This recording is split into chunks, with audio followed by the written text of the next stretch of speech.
Hello and welcome to the correspondent. मैं हूँ आयशा सदीका और आज हम बात करने वाले हैं कि मुल्क के इस वक्त जो सियासी, इकोनॉमिक और जो डिफेंस के हालात हैं उसके मद्देनज़र रखते हुए क्या डेवलपमेंट होगी, क्या पीडीएम वैसी की वैसी मुत्तहदा रहेगी या फिर उनके बीच भी इख्तलाफात अब बढ़ रहे हैं। और अनकरीब हम देखेंगे कि चूँकि अब इलेक्शन वक्त पे हो या वक्त से पहले हो फ़र्क नहीं पड़ता, ख़ास क्योंकि अब हर पार्टी अपनी इलेक्शन कैंपेन में लग गई है और अब अगर एक दूसरे के मफादात को मद्देनज़र रखेंगे तो वो हो सकता है कि अपने पैरों पे ही खुद ही कुल्हाड़ी मार दें और किसी न किसी तरीके से अपना ही नुकसान करा बैठें अगले इलेक्शन में। तो अब होगा कुछ यूँ कि हर कोई लग जाएगा अपनी अपनी पॉलिटिकल कैंपेन के अंदर। अब सियासी मौसम खुल के सामने आ रहा है, क्या होना है क्या नहीं होना है। सारी पार्टीज जो कि इकट्ठी हुई भी थी, जिसके अंदर जो बड़ी पार्टी जिनका अगर हम नाम लें तो उसके अंदर पीपल्स पार्टी, पाकिस्तान मुस्लिम लीग नून, जमात इस्लामी, MQM, बलूचिस्तान अवामी पार्टी और इसके साथ दीगर काफ़ी ज़्यादा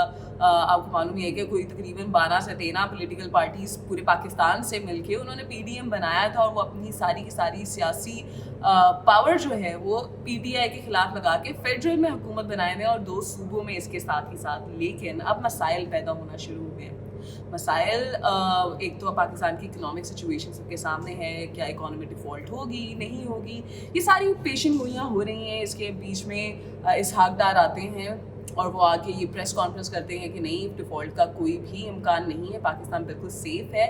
ये तो सारी अपोजिशन की चालें हैं कि वो पाकिस्तान को इस तरह से बदनाम करें और लोगों के दिमाग में ये बात डालें कि पाकिस्तान जो है वो इस पर डिफ़ॉल्ट होने जा रहा है और ताकि अपोजिशन के ऊपर या गवर्नमेंट के ऊपर फोर्स और प्रेशर डाल सकें।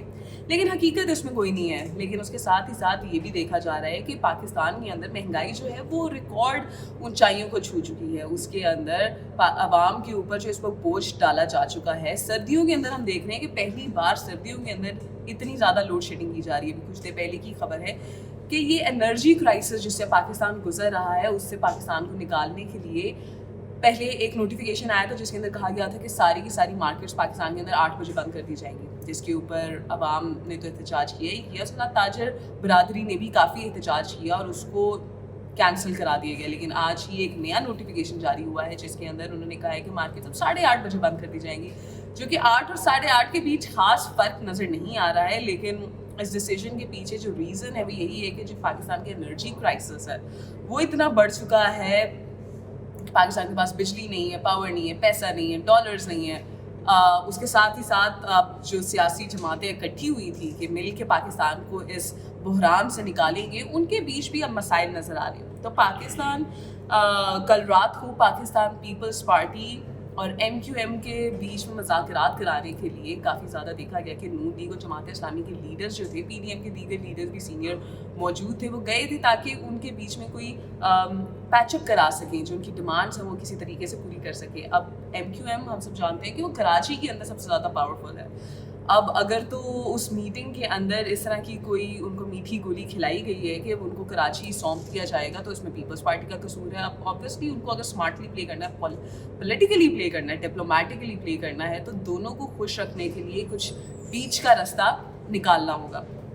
अब इसके साथ ही साथ एक हद तक कि ऑब्वियसली ये सारी पॉलिटिकल पार्टीज इनके अपने पर्सनल एजेंडाज और पर्सनल बेनिफिट्स जो है वो डिफरेंट हैं। एक हद तक तो एक दूसरे के साथ चल सकते हैं, लेकिन उसके बाद इनको इनके रास्ते जुदा होने ही थे और अब वो जुदा होने का टाइम आ चुका है क्योंकि इंतखाबात करीब आ रहे हैं। और इंतखाबात करीब आते ही अब सियासी सिस्टम का बोझ जो है, जो इतने ज़्यादा डिफरेंसेस क्रिएट हो चुके हैं, इतने ज़्यादा मसाइल क्रिएट हो चुके हैं। अब इसके दौरान ऑब्वियसली पाकिस्तान के अंदर इस्टेब्लिशमेंट ने तो कतई ताल्लुकी कर ली और इस्टेब्लिशमेंट को या फ़ौज को इस वक्त उसके अंदर रोल प्ले करना भी नहीं चाहिए क्योंकि पाकिस्तान इस वक्त फिर से दहशतगर्दी फेस कर रहा है। दहशतगर्दी से खुद को निकालने के लिए इकदाम लेने पड़ेंगे। इस्टेब्लिशमेंट ने इस वक्त खुद को पॉलिटिक्स से अलग कर लिया है, जुदा कर लिया है। जो पिछली क़यादत थी और इस क़यादत में ज़मीन आसमान का फ़र्क है, उनके मसाइल भी फ़र्क है क्योंकि अभी की जो फ़ौज की क़यादत है उनको एक बहुत बड़ा मसला पेश आता है।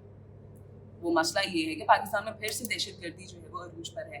पाकिस्तान के काफ़ी शहरों के अंदर ऑलरेडी काफ़ी ज़्यादा टेररिस्ट अटैक हो चुके हैं और आगे भी काफ़ी ज़्यादा थ्रेट्स उनको मौसूल हो चुके हैं। तो उनका फर्स्ट प्रायोरिटी भी यही होनी चाहिए और अब वो अपनी असल ड्यूटी जो कि है पाकिस्तान का दिफा करना, उसमें मसरूफ़ हैं। तो इस सब मसरूफियत के अंदर یہ ممکن نہیں کہ وہ سیاست کے اوپر بھی غور کریں، ان ساری پولیٹیکل پارٹیز کو یکجا کریں اور ان کی آپس میں میٹنگز کرائیں اور ان کے بیچ صلاح کرائیں یا ان کے بیچ کسی کامن گراؤنڈ کو ڈھونڈیں اور کسی طریقے سے ان کو ایک پیج پہ لانے کی کوشش کریں. اور اب یہ ذمہ داری صرف اور صرف پاکستان کی پولیٹیکل پارٹیز کی ہے، ان کو یہ ذمہ داری جو ہے وہ ریئلائز کرنی ہے. لیکن چونکہ الیکشن قریب ہیں تو اب ہر کسی کو اپنے تعلقات خراب جو کہ ہو چکے ہیں آلریڈی، ان تعلقات کو بہتر کرنا ہے. ان تعلقات کو بہتر اگر وہ کرتے ہیں تو یا تو یہ ہوگا کہ وہ اپنے حلقوں سے یا تو اپنے آپ کو مضبوط کریں یا پھر اپنے پیروں پہ کلہاڑی ماریں اور دوسرے کو اگر وہ سیاسی بینیفٹ دینا چاہتے ہیں تو. لیکن یہ کرے گا کوئی بھی نہیں. اگر وہ سمجھدار ہیں اور ایک سمجھدار پولیٹیشین ہے تو نون لیگ بھی چاہے گی کہ وہ اپنے حلقوں میں جہاں پہ وہ اسٹرانگ ہیں وہاں پہ اگر پیپلز پارٹی کا ذرا سا بھی چانس بنتا ہے تو وہ اس کو نہ آنے دے. اور سملرلی پیپلز پارٹی بھی یہی کوشش کرے گی اور جماعت اسلامی اس کے ساتھ ساتھ دیگر جو چھوٹی موٹی پارٹیز ہیں وہ بھی چاہیں گے کہ جن حلقوں میں وہ مضبوط ہیں کم سے کم وہ اپنے ہاتھ سے نہ نکلنے دیں. اب اس کے بیچ میں ہی نیشنل سیکیورٹی کاؤنسل کا اجلاس ہوا اور اس اجلاس کے اندر خیبر پختونخوا کے چیف منسٹر کو نہیں انوائٹ کیا گیا. یہ اس کے اوپر پی ٹی آئی نے کافی زیادہ احتجاج بھی کیا کیونکہ خیبر پختونخوا بھی اتنا ہی امپورٹنٹ صوبہ ہے اور اتنا ہی اس کو دہشت گردی کا خدشہ ہے، اس کے رسک پہ ہے وہ جتنا کہ باقی صوبے ہیں.